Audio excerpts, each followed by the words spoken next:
رات کا کھانا ہم سب نے مل کر مسعود طلحہ اور عائشہ کے ساتھ کھایا۔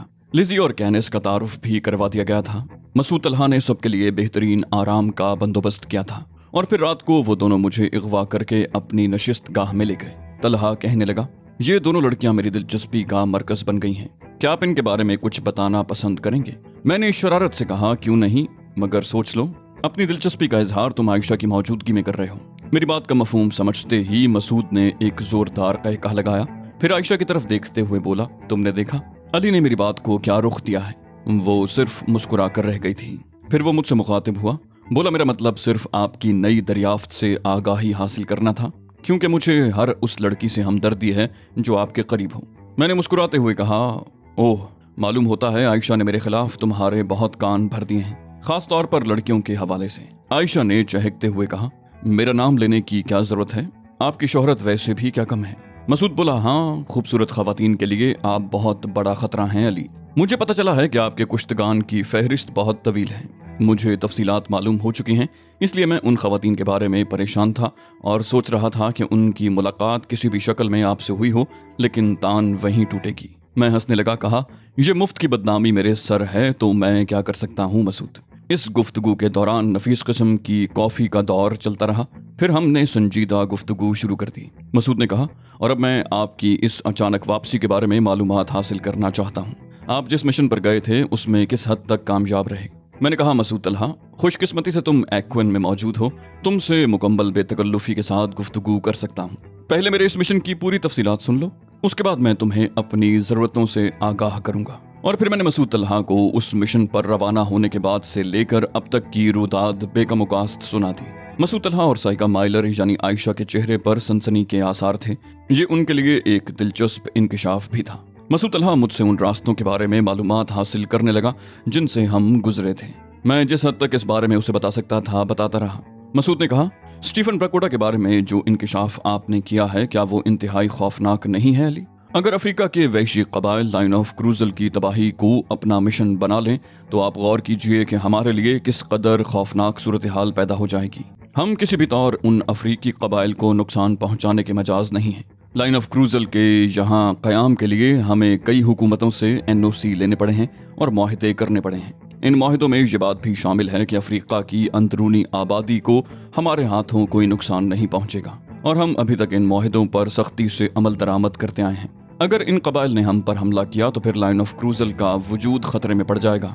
میں سمجھتا ہوں کہ اسرائیل اور عربوں کی قوتیں حاصل کرنے سے روکنے والوں کی جماعتوں نے یہ سب سے خوفناک منصوبہ ترتیب دیا ہے۔ اگر ایسا ہو گیا اور فرض کیجئے ہم نے ان قبائل سے جنگ کر کے انہیں پسپا بھی کر دیا تو ہمارا معاہدہ ختم ہو جائے گا اور اس کے بعد لائن آف کروزل کا وجود خطرے میں پڑ جائے گا۔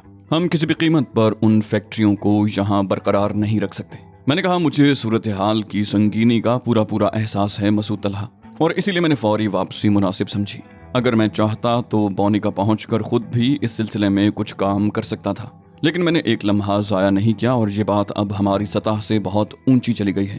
چنانچہ تم سے میں اس سلسلے میں درخواست کرتا ہوں کہ فوری طور پر یہ پوری تفصیل ذمہ دار ارکان تک پہنچا دو اور میرے لیے احکامات حاصل کرو۔ وہ بولا، بالکل فکر نہ کریں آپ، میں فوراً ہی ایکون سے روانہ ہو جاتا ہوں اور تروڈا پہنچ کر اس سلسلے میں کارروائی کرتا ہوں۔ اس وقت تک آپ یہاں آرام و سکون سے رہیں۔ میں نے مطمئن انداز میں گردن ہلا دی۔ مسعود طلحہ کا مل جانا میرے لیے واقعی ایک نیک فال تھا اور اس کی وجہ سے میری ذمہ داریاں کم ہو گئی تھیں۔ اس نے مہمانوں کی دیکھ بھال کی ذمہ داری عائشہ کے سپرد کر دی اور خود تروڈا روانہ ہونے کی تیاریوں میں مصروف ہو گیا۔ اس سلسلے میں اس نے مجھ سے درخواست کی کہ میں اپنی رپورٹ تحریر کر دوں تاکہ اسے حکام کے سامنے پیش کیا جا سکے۔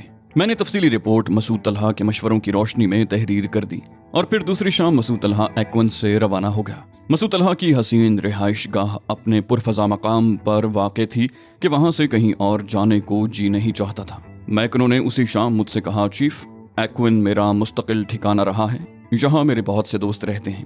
اگر میرے لیے کوئی خاص ذمہ داری نہ ہو تو ان چھٹی کے دنوں میں مجھے اجازت دے دیں کہ میں ان کے ساتھ وقت گزار لوں، لیکن اگر کوئی کام میرے سپرد کرنا چاہیں تو میں اپنی یہ درخواست فوراً واپس لے لوں گا۔ میں نے کہا، بس محتاط رہنے کی ہدایت کرتا ہوں میکنو، دن میں ایک بار مجھے اپنی خیریت کی رپورٹ دیتے رہو۔ وہ بولا، بہتر چیف، شکریہ۔ برڈ نے مسخرے پن سے کہا، میں بھی بہت محتاط رہوں گا چیف، تم تو میرے بارے میں جانتے ہو کہ میں عام زندگی میں کتنا محتاط ہوں۔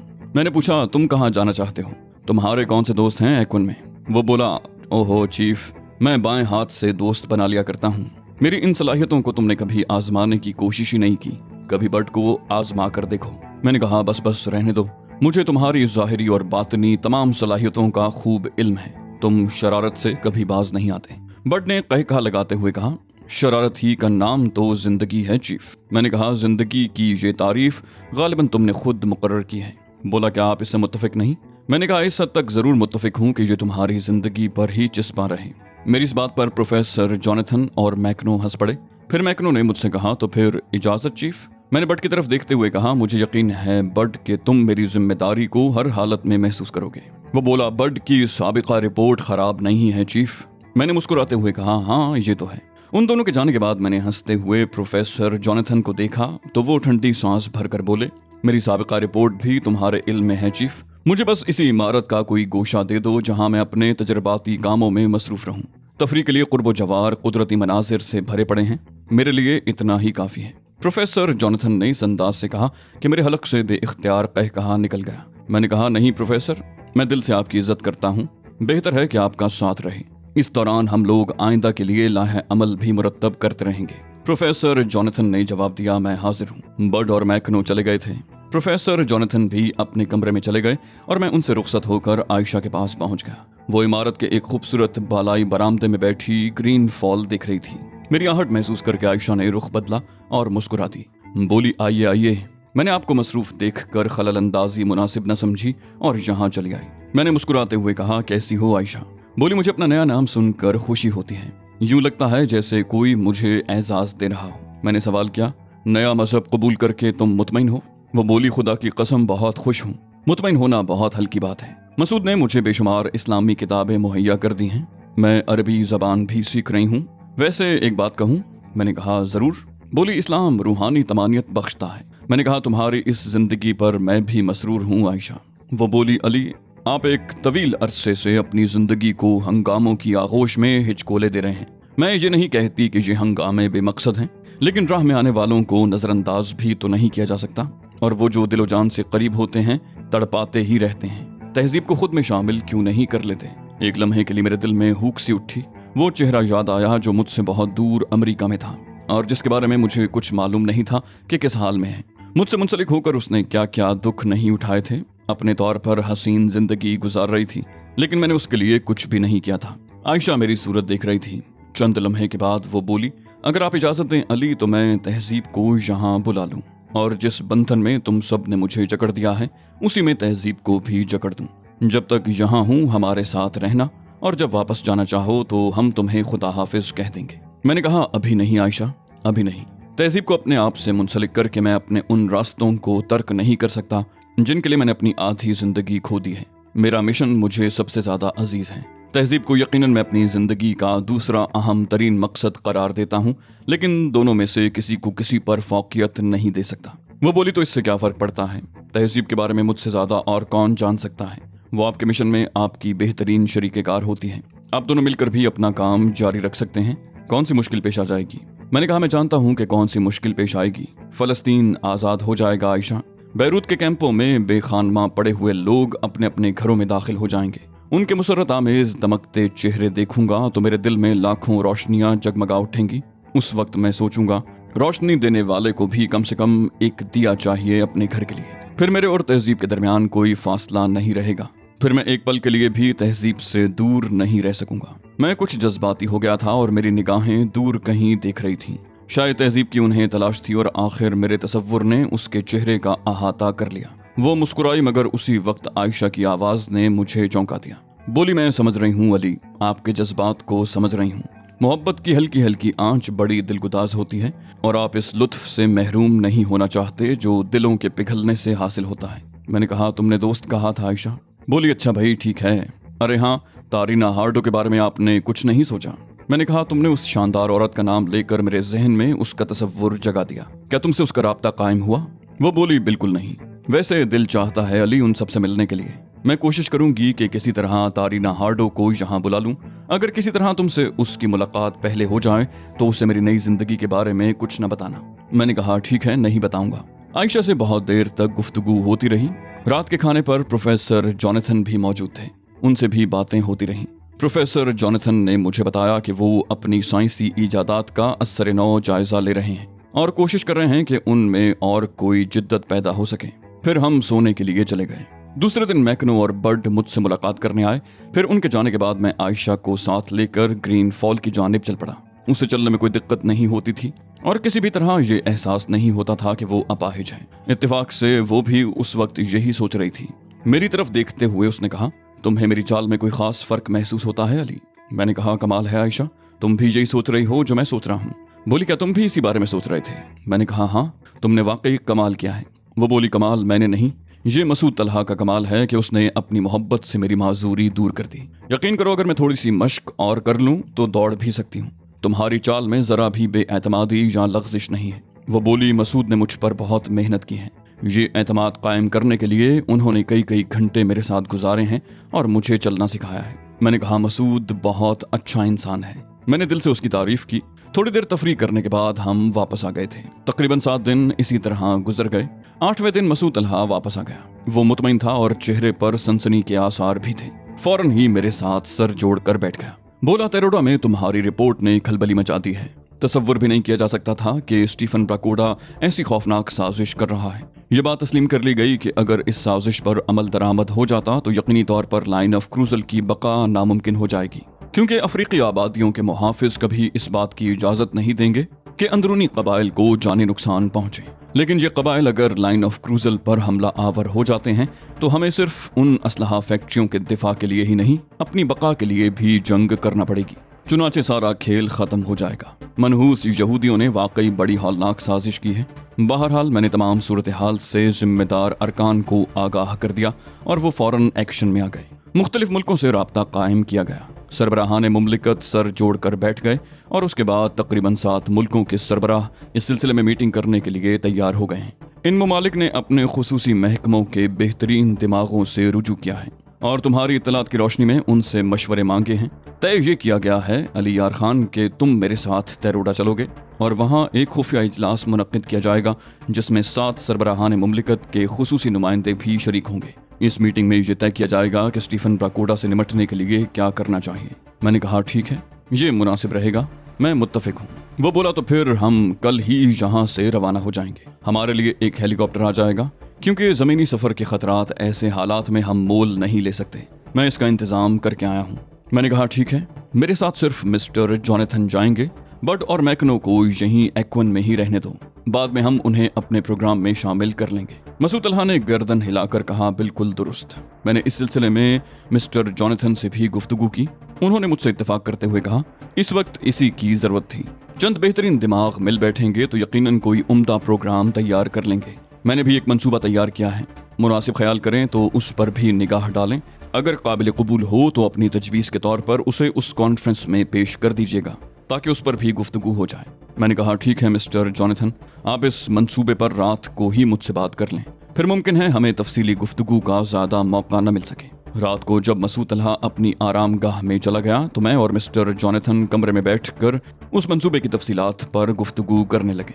मिस्टर जॉनथन ने स्टीफन ब्राकोडा की सरकूबी के लिए जो मंसूबा तैयार किया था वो बिलाशुबा उनकी आला ज़हनी सलाहियतों का मुंह बोलता सबूत था। मुझे खुशी हुई कि मेरे रफीक़े कार बेहतरीन सलाहियतों के मालिक और मेरे मिशन से मुखलिस थे। इस मंसूबे में जो खामियां थीं मैंने उनकी निशानदही करते हुए उसके लिए बेहतरीन मुतबादिल तजवीज़ किए जिन्हें प्रोफेसर ने खंदा पेशानी से कबूल कर लिया। हमारी ये नशिस्त खासी तवील रही। हम हर पहलू से इस मंसूबे का जायजा लेते रहे और हर इम्कान पर बहस करते रहे। बिलाखिर हम उसे एक आखिरी शक्ल देने में कामयाब हो गए। फिर यह तय हो गया कि मैं तरोडा में होने वाली मीटिंग में ये मंसूबा पेश करूंगा। दूसरी सुबह नाश्ते की मेज पर बड और मैकनो भी मौजूद थे। मैंने उन दोनों को इत्तला दी कि मैं एक कॉन्फ्रेंस में शिरकत के लिए तरोडा जा रहा हूँ। इस दौरान उन्हें मजीद आराम और तफरी का मौका मिलेगा। फिर जिस वक्त भी उनकी जरूरत होगी उन्हें तलब कर लिया जाएगा। उसी दिन 11 बजे एक हेलीकॉप्टर ग्रीन फॉल के नजदीक हमवार जगह पर उतर गया। मसूद तलहा इस दौरान तैयारियां मुकम्मल कर चुका था। मेरे पास कोई खास सामान नहीं था, बस चंद जोड़े कपड़े एक अटैची केस में रख लिए थे। अलबत्ता प्रोफेसर जॉनथन का साजो सामान काफी था जिसे उन्होंने एक बड़े चर्मी सूट केस में पैक कर दिया। लिबास के 2 जोड़े एक ब्रीफ केस में रख लिए। इसके अलावा उन्हें और किसी चीज की जरूरत नहीं थी। हेलीकॉप्टर में पायलट के अलावा एक और शख्स मौजूद था। हम भी उसमें सवार हो गए और फिर चंद लम्हे बाद हेलीकॉप्टर फजा में बुलंद हो गया। उसका रुख तरोडा की जानिब था। हेलीकॉप्टर का ये सफर बगैर किसी काबिल तस्करा वाक़े के मुकम्मल हो गया और हम तरोडा पहुंच गए। यहाँ सिक्योरिटी के लोगों से निमटने के बाद हम एक रिहायशी इमारत की जानिब चल पड़े जिसमें हमारे क़याम का बंदोबस्त किया गया था। मसूद तलहा को भी मेरे साथ ही क़याम करना था। चुनाचे हम तीनों ने एक ही कमरा मुंतखब किया। ज्यादा वुसअत और आसाइशों की जरूरत नहीं महसूस की गई थी। मसूद तलहा ने जरूरी लोगों से गुफ्तगू करने के बाद मुझसे कहा, कॉन्फ्रेंस की तैयारियां हो रही हैं, अगर आप मुनासिब समझें तो एक बार इंतजामात का जायजा ले लें। मैंने आमादगी जाहिर कर दी और फिर प्रोफेसर जॉनथन को भी साथ ले लिया। एक कार हमें लेकर उस इमारत की जानिब चल पड़ी जो 7 सरबराहान मुमलिकत के नुमाइंदों की कॉन्फ्रेंस के लिए मुंतखब की गई थी। इस वसी और अरीज इमारत की दीवारें बुलंद-बाला और मजबूत थीं। गेट पर मुसल्ला पहरेदार मुस्तैद थे। इसके अलावा इमारत के चारों तरफ मुसल्ला मुहाफिज बिखरे हुए थे। इस तमाम कार्रवाई को देखते हुए हम इमारत में दाखिल हो गए। इमारत में ज्यादा कमरे वगैरह नहीं थे। बैरूनी बरामदा था और उसके दोनों समत कोई राहदारी नहीं छोड़ी गई थी। बहुत बुलंद छत वाला हॉल था जिसके ऊपरी हिस्से में एयर कंडीशनर लगे हुए थे। मेरे ख्याल में ये किसी खुफिया कॉन्फ्रेंस के लिए मौजू तरीन जगह थी। हमारा तारुफ सिक्योरिटी के अफसरान से कराया गया। तमाम इंतजामात का जायजा लेने के बाद मैंने अपने इत्मीनान का इजहार कर दिया। उसके बाद हम अपनी रिहाइश गाह पर लौट आए। दूसरे दिन लाइन ऑफ क्रूजल के वो तमाम खुसूसी एजेंट तरोडा पहुंच गए जिनसे मेरा तारुफ था और जिनसे मेरा बारहा वास्ता पड़ चुका था, यानी अबू हातिम, गाजी नासिर, फाखरा याकूबी और वो तमाम दूसरे अफराद जो यहाँ होने वाली कार्रवाइयों में पेश थे। अब हमें उन नुमाइंदगान का इंतजार था जो सरबराहान मुमलिकत की तरफ से भेजे जा रहे थे। बिलाखिर ये इंतजार खत्म हुआ और नुमाइंदगान की आमद शुरू हो गई। सिक्योरिटी से मुतल्लिक अफराद सख्त निगरानी में उनकी रिहाइश गाहों तक पहुंचाने लगे। सारा प्रोग्राम बड़ी उम्दगी से अंजाम पा रहा था। किसी भी मरहले पर कोई दुश्वारी पेश नहीं आई। कॉन्फ्रेंस के दौरान हर मसले पर गर्मा गर्म बहसें हुई। तमाम सूरत हाल का असर नौ जायजा लिया गया। लाइन ऑफ क्रूजल के सिलसिले में मेरी खिदमात का खुसूसी तौर पर जिक्र किया गया और उन्हें सराहा गया। फिर मुख्तलिफ नुमाइंदों ने तजावीज़ पेश की और आखिर में मुझसे भी दरख्वास्त की गई कि इस सिलसिले में अगर कोई मौसर और काबिल अमल मंसूबा मेरे जहन में है तो पेश करूं। मैंने अपनी जगह खड़े होकर कहा, हमारे एक बेहतरीन साथी मिस्टर जॉनथन जो यहाँ मौजूद हैं, बेहतरीन सलाहियतों और आला दिमागी कुव्वतों के मालिक हैं। इनकी रफाकत से मुझे बड़ी तक़वियत मिलती है। इस वक्त मैं जो मंसूबा पेश करना चाहता हूँ वो प्रोफेसर जॉनथन ने ही तरतीब दिया है। मैंने प्रोफेसर की तरफ देखा। वो हैरान और परेशान मेरी तरफ देख रहे थे। शायद उन्हें ये तवक्को नहीं थी कि मैं इस तरह उनका तारुफ करवाऊंगा और मंसूबा उनके नाम से पेश करूंगा। बहुत सी निगाहें प्रोफेसर की तरफ उठ गईं और वो अब अपनी नशिस्त पर पहलू बदल रहे थे। मुझे मंसूबा पेश करने की इजाज़त दे दी गई तो मैंने कहा, हमें बहुत ही आला पैमाने पर स्टीफन ब्राकोडा की साजिशों को नाकाम बनाने के लिए तैयारियां करनी हैं। इसके लिए हमने बहुत गौर व खौस के बाद 3 ऐसे अफ्रीकी मुल्कों का इंतखाब किया है जिनकी कम से कम 20 साला पॉलिसी इस बात का मजहर है कि वो ज़हनी तौर पर अरबों के मफादात के हामी हैं और मुख्तलिफ मौक़े पर उनसे ताउन करते रहते हैं। मैं इस सिलसिले में एक खुसूसी अफ्रीकी रियासत का नाम लूँगा जिसके सरबराह मुसलमान हैं और उन्होंने हर मौके पर जहाँ तक मुमकिन हो सका हमारी भरपूर आनत की है। मैं चाहता हूँ कि उन्हें इस मिशन का सरबराह बना लिया जाए और उनके जरिए बाकी 2 ममालिक से भी राब्ता कायम किया जाए। मेरे मंसूबे का दूसरा मरहला उन आबदोज़ों को तबाह करना है जो स्टीफन ब्राकोडा की मिल्कियत हैं। इसके लिए भी हमें इंतहाई जदीद पैमाने पर तैयारी करनी होगी। मैंने जॉनथन के मंसूबे की तमाम जुज़ियात पर रोशनी डाली और नहायत बारीक बीनी से उसका तज्जिया करते हुए एक एक बात वाज़े कर दी। जब मैं खामोश हुआ तो तकरीबन 10 मिनट तक पूरे हॉल पर इस तरह सुकूत तारी रहा जैसे वहाँ कोई मौजूद ना हो। सभी के चेहरों पर सनसनी नजर आ रही थी। फिर उस मंसूबे पर बहस होने लगी और हॉल में मक्खियों की सी भिनभिनाहट देर तक गूंजती रही। बाहर आए हुए नुमाइंदों ने अपने अपने फैसले तहरीरी शक्ल में एक दूसरे को दिखाए। वोटिंग हुई और एक शख्स भी ऐसा नहीं था जिसने उस मंसूबे की मुखालिफत की हो। उसके बाद ये ऐलान किया गया कि हमारा पेश किया हुआ मंसूबा उन तमाम मंसूबों से कहीं बेहतर है जो अब तक पेश किए गए थे। बिलाखिर मुतफ़िक़ा तौर पर उस मंसूबे की मंजूरी दे दी गई। अब मसला ये था कि कौन सी जिम्मेदारी कौन कबूल करे। चुनांचे उसके लिए नामजदगी की जाने लगी। एक वफ्द को उन 3 अफ्रीकी सरबराहों से मिलने के लिए मुंतखब किया गया। दूसरे वफ्द के सुपुर्द वो तैयारियां की गईं जो उन आबदोज़ों को तबाह करने के सिलसिले में थीं।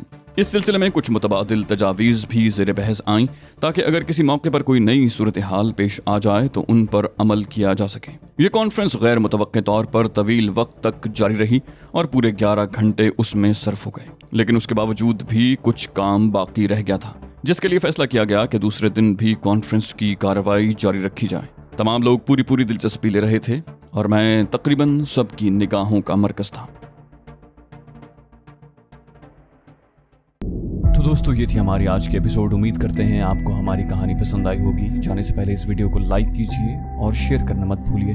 कमेंट करके हमें बताइए कि आपको हमारी वीडियो कैसी लगी, और अगर अभी तक आपने इस चैनल को सब्सक्राइब नहीं किया तो इसे सब्सक्राइब कीजिए और बेल आइकन दबाकर ऑल नोटिफिकेशंस ऑन कर लीजिए।